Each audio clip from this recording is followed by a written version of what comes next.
एक छोटे से कस्बे में, जो चारों ओर से शांत हरी पहाड़ियों से घिरा था, सूरज नाम का एक लड़का रहता था।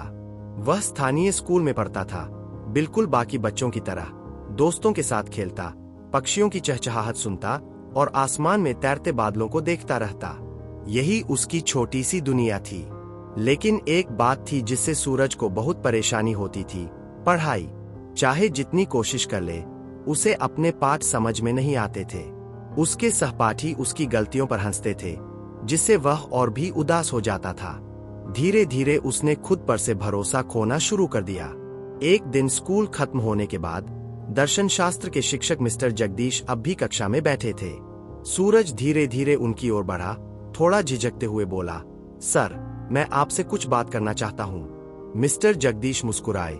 बिल्कुल सूरज, आओ बैठो। क्या बात है? सूरज ने थोड़ी देर चुप रहकर कहा, सर, मैं पढ़ाई में बहुत कमजोर हूँ। कुछ याद नहीं रहता, ध्यान नहीं लगता। सच कहूँ तो मुझे लगता है कि मैं कुछ नहीं कर सकता। कृपया मुझे कुछ सलाह दीजिए। मिस्टर जगदीश ने मुस्कुराते हुए कहा, जानते हो सूरज, तुम अकेले नहीं हो। बहुत से छात्र ऐसा महसूस करते हैं। लेकिन अगर तुम सच में सुधार करना चाहते हो तो जरूर कर सकते हो। मैं तुम्हें 5 सरल प्रभावशाली बातें बताता हूं जो तुम्हारे सीखने का तरीका बदल सकती है। पहली बातें, मन को शांत करो। मिस्टर जगदीश ने सूरज को मिट्टी मिले हुए पानी की एक बोतल दी। बताओ, इसमें तुम्हें क्या दिख रहा है?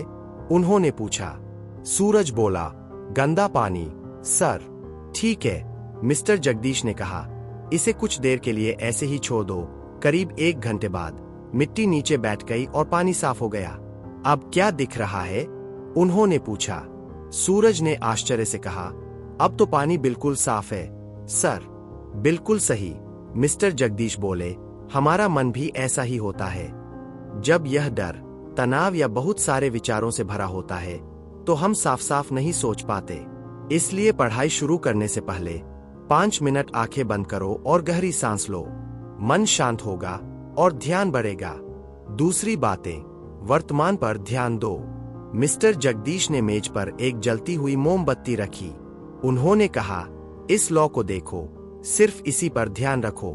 मन को भटकने मत दो। शुरुआत में सूरज का ध्यान इधर उधर चला जाता, दोस्तों, परीक्षा, असफलताओं की ओर। लेकिन धीरे धीरे उसका ध्यान लौ पर टिकने लगा।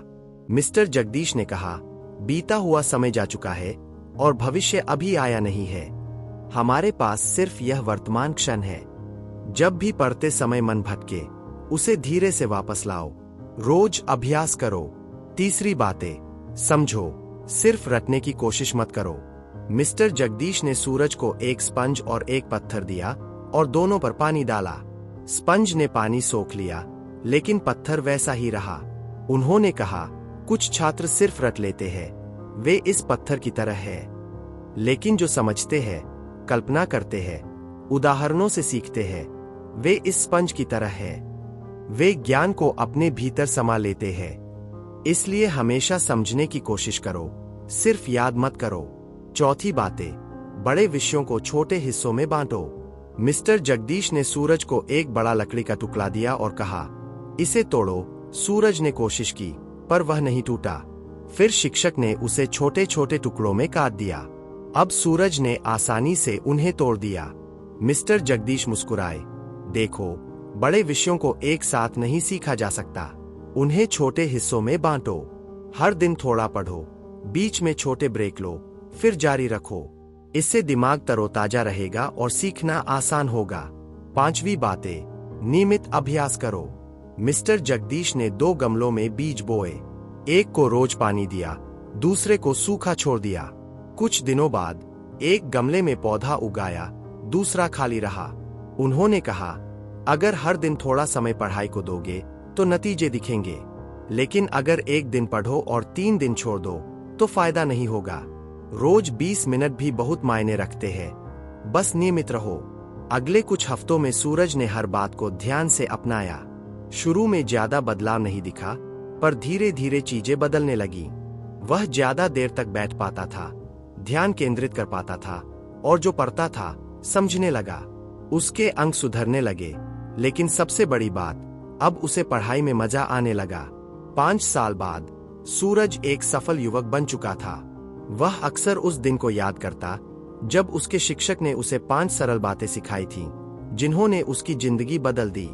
और आप भी अगर पढ़ाई या जिंदगी में संघर्ष कर रहे हो तो सूरज की तरह एक छोटा कदम आगे बढ़ाओ। मन को शांत करो, वर्तमान पर ध्यान दो, समझो, चीजों को छोटे हिस्सों में बांटो और नियमित अभ्यास करो। छोटे छोटे प्रयास एक दिन बड़ी सफलता में बदल जाते हैं। आपका विश्वास और मेहनत ही आपके सबसे बड़े हथियार बनेंगे। अगर आपको यह कहानी प्रेरणादायक लगी तो इसे दूसरों तक जरूर पहुंचाओ।